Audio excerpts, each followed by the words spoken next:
Okay, so when you're drawing a hand, you start that like everything else, you're going to start with a gesture. All right, so I'm going to look at my hand and I'm just going to do a quick gesture.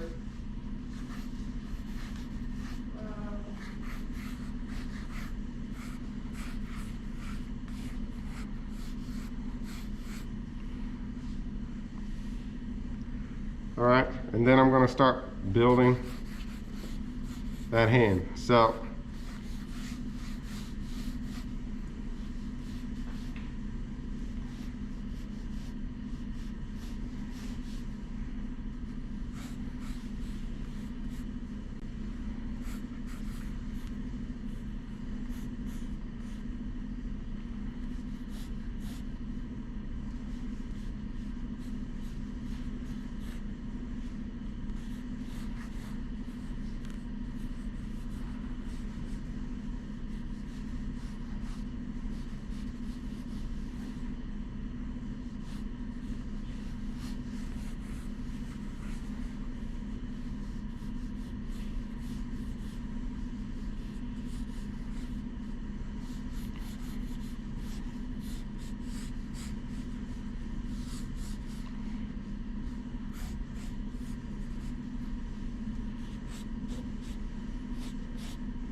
So one of the things you always look at whenever you're doing drawing, you look at the positive and the negative space. All right, so look at the space in between the fingers and use that to calculate whether you've got it, right or not. So I'm looking at this space in here, all right, where this finger, the tip of this thumb touches this finger here. And then I'm looking at these creases in here.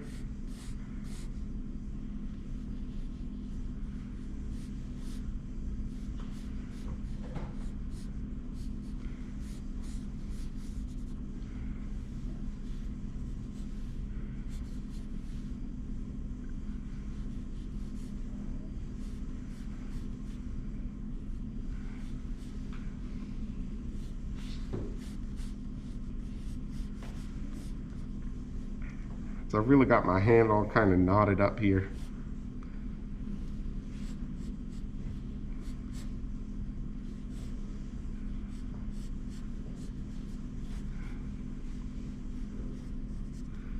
All right, so when I was in high school and started college, I realized that fingers and hands were hard to draw. And so the only way you can fix that is by practicing. So I just started drawing bunches and bunches and bunches of hands on my own free time. All right. And so that's the only way you can get better at drawing hands. They're complicated, they're weird, but honestly, second only to the face, the hands can express as much about the person as anything else can. When you draw people, when you draw cartoons, the hands are really, really, really important. All right, and so I'm just gonna start going in. I'm thinking I've gotten most of this correct. So I'm gonna start going in with a darker pencil.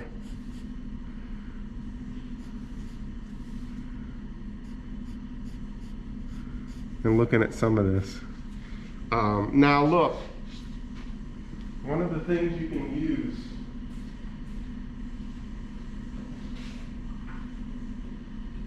if you have a yardstick or any sort of stick, rather than laying your hand on the paper, you can use a stick, and this is called a maul. When you use a stick like this, it's called a maul, all right? And you're just using it as a brace or a prop for your hand so that you can give your hand some support and not have to rest it on the drawing, or more importantly, when you start doing paintings on easels,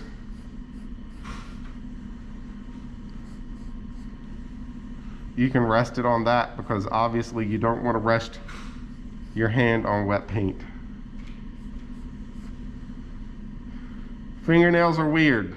There's no way around it. All right, so the best thing you can do when you start drawing fingernails is just draw what you see.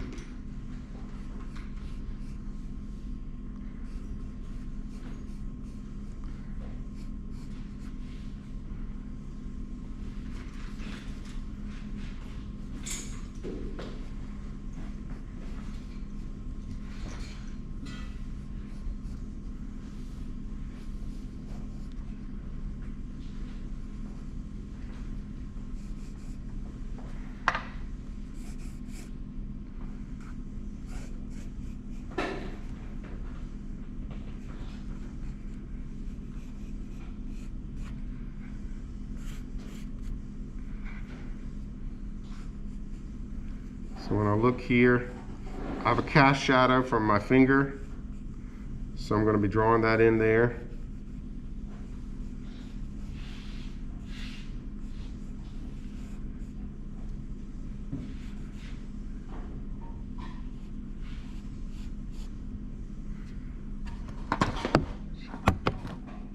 Shoot!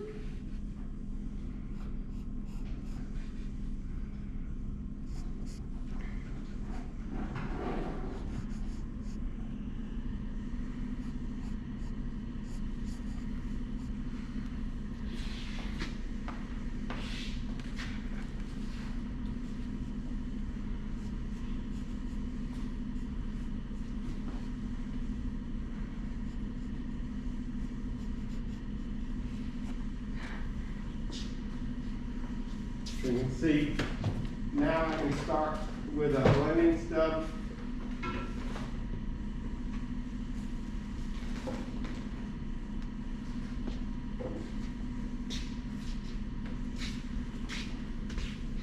I can go in here, start pushing some of this graphite around in there, these areas.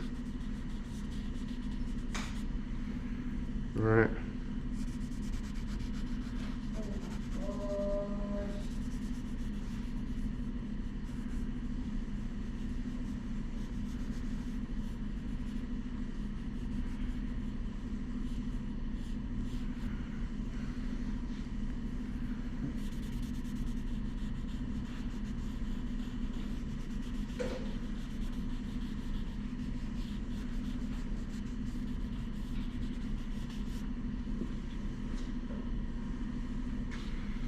Any questions about any of this?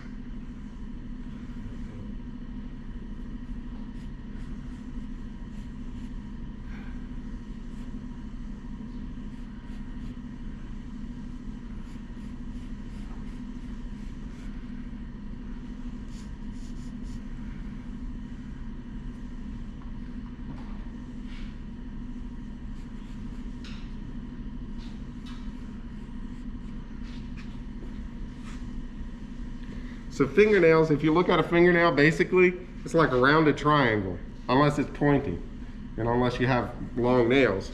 But generally speaking, it's going to be like, kind of like a piece of candy corn. So this end grows out of your finger, so it's kind of tucked back in there. And depending on how your finger is, it can be curved that way or it can be curved this way.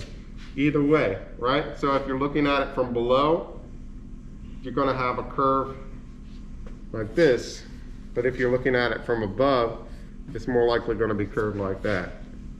Now as you pull those out, those fingernails out, if you have long, you just pull those out off of that.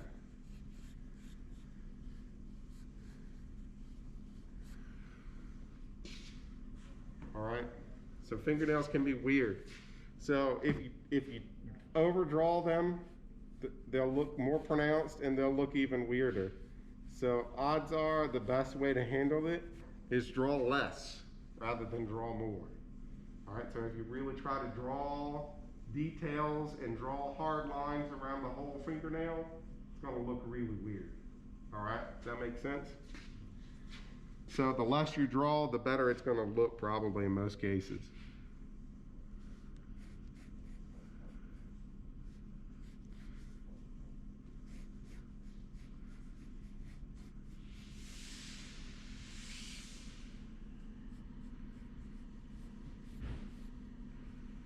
And look at all those wrinkles in your skin and try to get those. That's what makes it authentic. That's what sells it, if you think of it in that way. Like I have a jacked up pointer finger on my left hand. So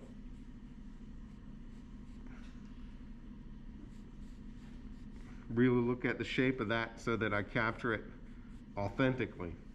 And it looks like my finger, as opposed to just a generic finger. Over the years, I've gotten various bits and pieces of it knocked off.